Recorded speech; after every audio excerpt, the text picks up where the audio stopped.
Hey, thanks, Devin. So I am one of four kids. Have two older brothers and a younger sister. One of the biggest things for me growing up was growing up in the Roman Catholic Church. It became a foundational aspect for me. Through it, I was able to get around the association that I got around.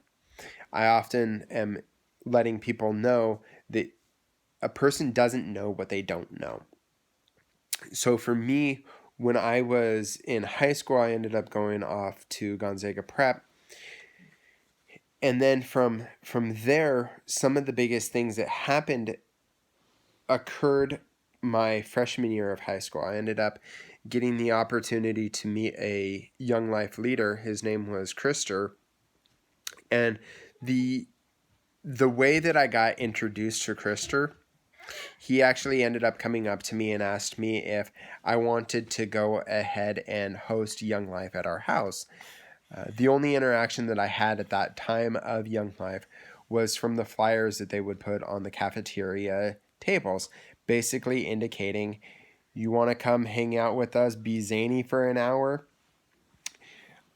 Honestly, I didn't think too much of it. I was kind of under the impression that it was a weird club and it sounded not like a popular thing, to be honest. And so I had rather dismissed it rather quickly. Long story short, my brothers knew enough about it that they were very interested in having young life at our house. I got to know Krister really well, built a great friendship with him. And because of that, certain things ended up happening in my life. Ended up going on a trip my senior year of high school called Beyond Malibu. It was a hiking trip up in the mountains of Canada. And I tell people that I've never been tested more from a physical perspective as I was on that particular trip. One of the biggest things about that trip is the necessity to rely on others in order to go ahead and achieve. For me being able to go ahead and go on this trip, it was almost a spiritual journey. And I had often equated my journey at that current point in time of not reaching that top of the mountain experience with God. And I had talked to a pastor about that, and he said, look, you're not always going to have your top of the mountain experiences. In fact, majority of the time you're going to be more wandering through the desert than anything else. And I was comforted, encouraged, and really challenged by that.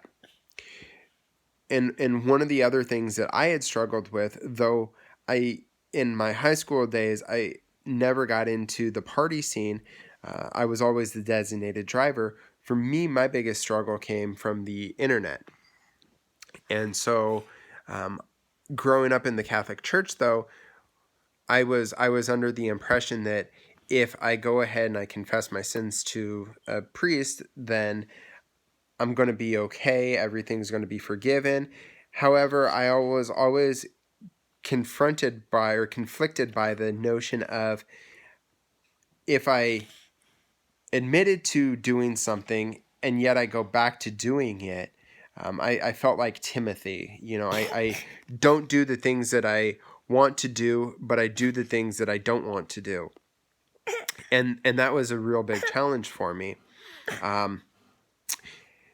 The influence, though, that Krister had on my life being so pivotal, I ended up going off to college, told my parents that I was going to go study youth ministry because I wanted to be just like Krister. So I did that. I went off to college, studied for a year at a private Christian college, ended up socializing far more than I ended up studying. Just academically, I didn't succeed at that. So I ended up coming back to Spokane. Went off to Spokane Falls. And like a good doctor, I ended up graduating in about 8 or 9 years from a community college. And I joke about that with people. But one of the biggest things that ended up happening at the community college, I ended up doing a practicum, which is like an internship with a local church. It was at the time it was Heritage Congregational Church. I ended up meeting Pastor Devin at that time. Pastor Devin at that time was dating Leah, and at that point, Leah's roommate was my wife, my now wife, and we ended up going on this wonderful dating adventure.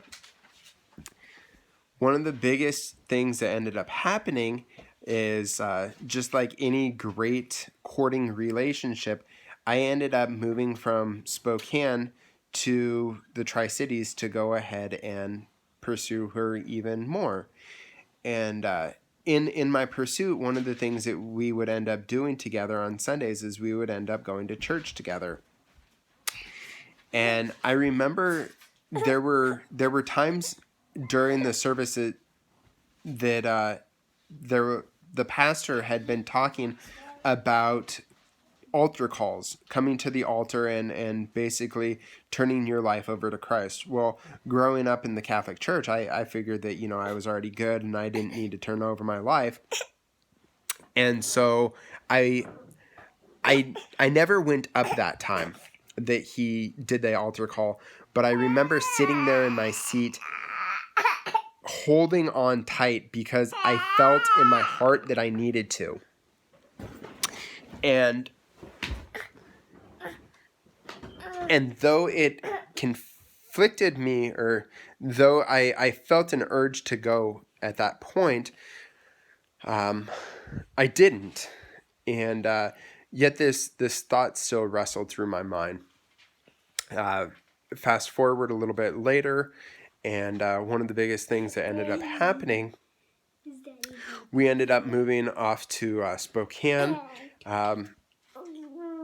And again, this was a couple of years later, but because of the impact that just the trajectory of influence of people in my life at that point, I ended up asking my wife if she would go ahead and do me the honors of baptizing me. And so I had my wife baptize me, and that continued my journey. And then one of the other big pivotal moments, I ended up getting plugged into a different local church in Spokane, where I had somebody who asked if I could be a part of their prayer committee and just reach out to people in the congregation to pray for them. And just through the power of prayer, taking time to focus my eyes on other people as opposed to myself, I had the opportunity to really build a deeper relationship with Christ. And for me, that has been one of the biggest benefits, is to realize that I can't do it on my own, that I need a Savior, and that the one who created the world is the one who is the one that I turn to. And that has made all the difference.